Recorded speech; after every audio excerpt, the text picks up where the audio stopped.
Stéphane, à 24 ans, qui s'est suicidé dans notre département, après avoir eu comme annonce, la veille au soir de son suicide, qui a été licencié par notre employeur, qui n'a aucun respect pour ses droits, puisqu'on n'a même pas pu la défendre.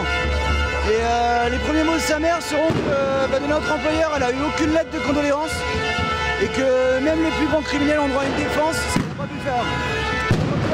On n'a pas pu faire de défense pour elle, puisque l'employeur lui annonce ça sans qu'elle soit associée à une quelconque défense syndicale ou quelque chose. C'était en avril dernier, et ça fait 10 mois qu'on se bat pour faire reconnaître que c'est bien un accident de service.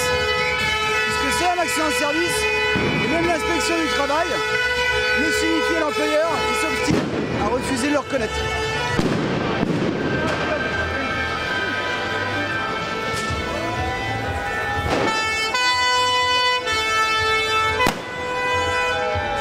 Les interventions sont tellement grandissantes chaque année que les effectifs ne montent pas, même voire dans certains, alors pas le nôtre, mais dans certains départements elles baissent.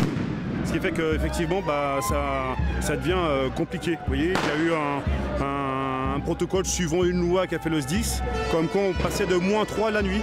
Alors, sans réfléchir, puisqu'en fait on fait 50% d'intervention le jour et donc la nuit, et en descendant de -3, vous comprenez qu'il y a de la surcharge de travail évidemment en pleine nuit. Sur un planning, c'est des gares de plus en plus réduites, donc on assure beaucoup plus de départs, les conditions d'intervention qui se dégradent.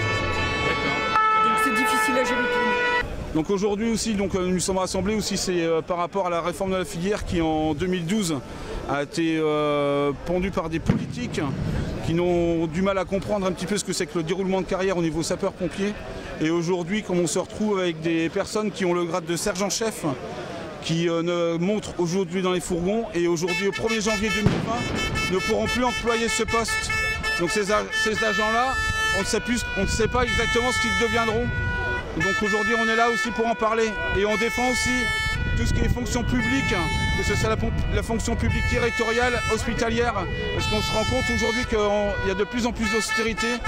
Et qui c'est qui trime? C'est la fonction publique. Et aujourd'hui, avec les politiques qui sont, où on voit les futures présidentielles, aujourd'hui, quand on voit certains qui prônent de diminuer de 500 000 fonctionnaires aujourd'hui en France, on ne comprend pas. Aujourd'hui, quand on diminue en fait les effectifs, c'est des ambulances qui partent pas ou qui partent de plus loin. Donc aujourd'hui, on a besoin de moyens, on a besoin d'une prise en compte de la santé et de la sécurité en fait, des sapeurs-pompiers professionnels et des agents personnels administratifs, techniques et spécialisés. On a été auditionné dans le cadre d'une mission d'enquête sur le burn-out, l'épuisement professionnel par l'Assemblée nationale, parce qu'on a une surreprésentation des suicidés,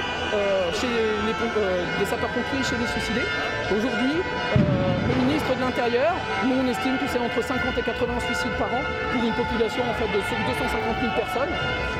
Il n'y a pas de banque de données nationale. Aujourd'hui, on n'a pas besoin. On a besoin de fort pour